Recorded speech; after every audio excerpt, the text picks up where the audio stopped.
Hello Capricorn, Sun, Moon, Rising, and Venus signs. Kamusta kayo? Sana may nasa mabuti kayong kalagayan. Welcome back po sa Star Tarot. Kung bago kayo dito, welcome din kayo. Thank you for your support. I truly appreciate it. God bless you all. Pauna mensahe ninyo rito, napakaganda. Yes, you are correct. Ayan, nag-a-agree sa inyo si Archangel Michael. Sabi dito, you have listened to your inner guidance and made a wise choice to keep moving forward. Ayan, so napakaganda, di ba? Like, ino-acknowledge, no, ng universe at ni Archangel Michael dito. Ang ginawa ninyo, no? Ang ginawa ninyong pakikinig sa iyong intuition, sa divine guidance, at ngayon, you are on the right path, no? You've made the right choice, you made the right decision, kaya sinasangayunan ka na, no, ng universe, and ino-encourage ka dito na keep moving forward. Tama ka, tamang ginawa mo, tamang inyong decision, so go for it. Second message ninyo, don't give up on love.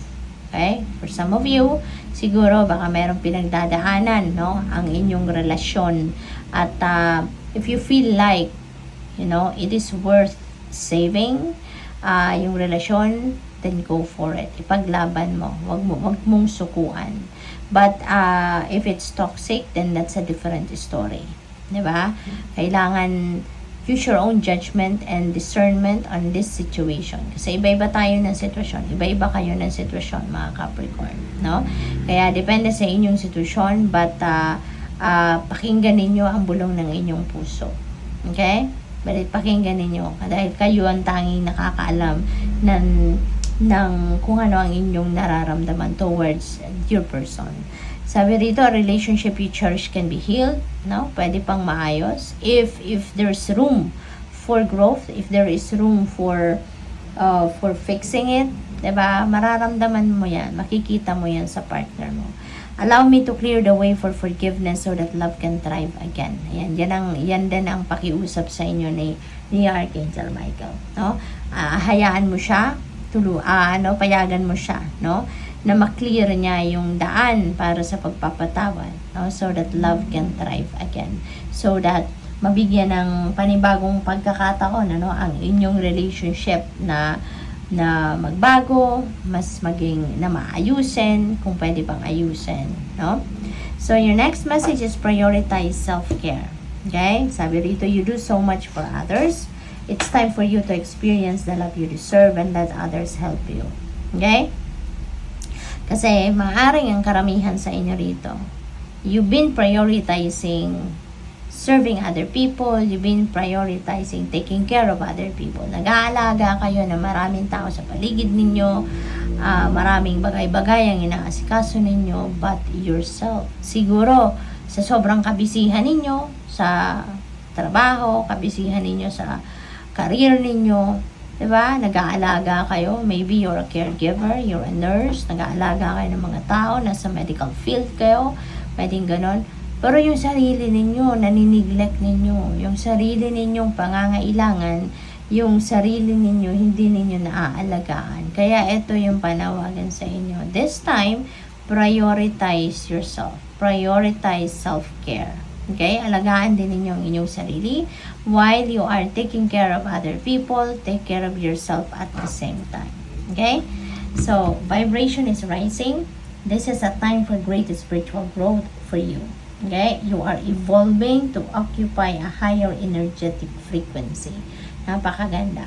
So, when your vibration is rising, when your vibration is high, ano yan parang binibigyan ka ng universe ng extra spiritual power to manifest whatever it is that you want to manifest.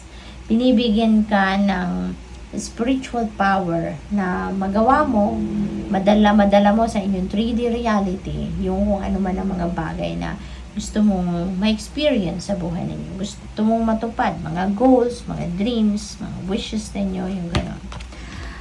So, be a beacon, be an inspiration, light the way for others. Okay? So, ito yung ano ninyo. Ito yung inyong mission. Okay? Be a beacon for others, be an inspiration for others. Okay?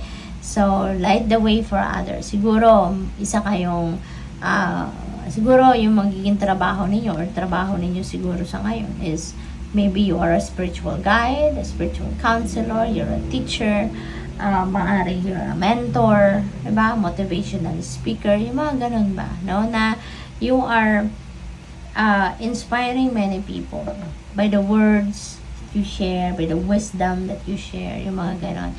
So, siguro ikaw yung magiging gabay ng maraming tao. Ikaw yung magdadala ng liwanag sa kanilang mga daan din para makita rin nila yung sarili nilang path na dapat nilang patunguhan, no?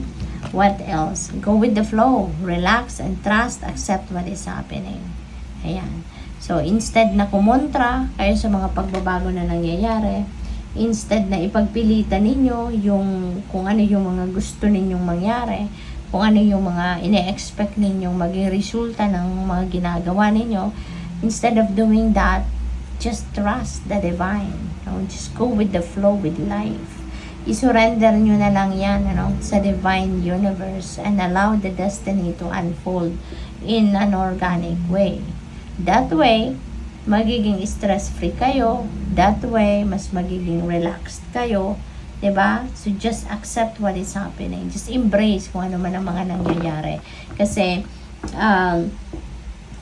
kahit ano man ang gawin natin, if it's not meant for you, it won't happen.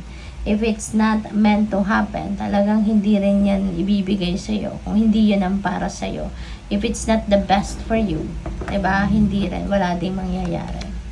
So, uncord relationships, let go now. Forgiveness is freedom. So, maybe may mga relasyon kayo, no? Na kailangan na ninyong putulin. Kailangan na ninyong i-let go yung tao. You know, depende sa inyong sitwasyon. Pwedeng relationship ninyo ito sa love life, relationship ninyo ito with your person, pwedeng sa isang kaibigan, 'di ba? Kasi kung toxic na, 'di ba? Kung hindi na positibo ang nangyayari, hindi na maganda ang nagiging sitwasyon ninyo with that person. So, why would you keep that person sa buhay ninyo? Hindi ba?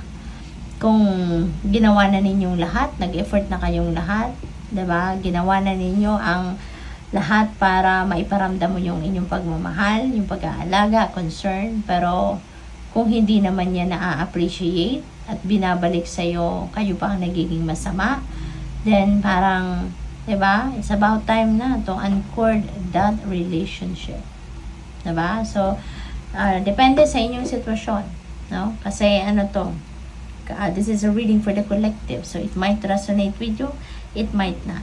No? So, what else? You have access your gifts. Explore your treasure chest and accept who you truly are. Ayan. So, panahon na para tanggapin din ninyo. Magkaroon na kayo ng radical acceptance. 'Di ba? Ng kung sino talaga kayo. Kung ano ang meron kayo.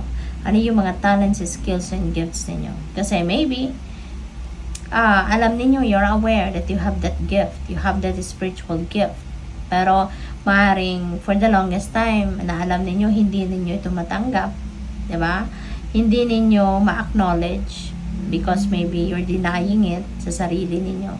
Pero ngayon, iniimbitahan na kayo na it's about time na to accept who you truly are, kasi that is part of you, 'di ba? That is you. Parte yan ng buhay ninyo. That's part of your DNA. That's part of who you are. Kaya ngayon, inimbitahan kayo ng universe na tanggapin mo na. No? I-explore mo na, no? Yung inyong spiritual gifts. Kasi maybe now is also the time na kailangan mo nang i-embrace yan, because now is the time that you need to carry out your purpose in life using your spiritual gifts. Okay? So, good luck. Thank you for watching. Love and light. Namaste.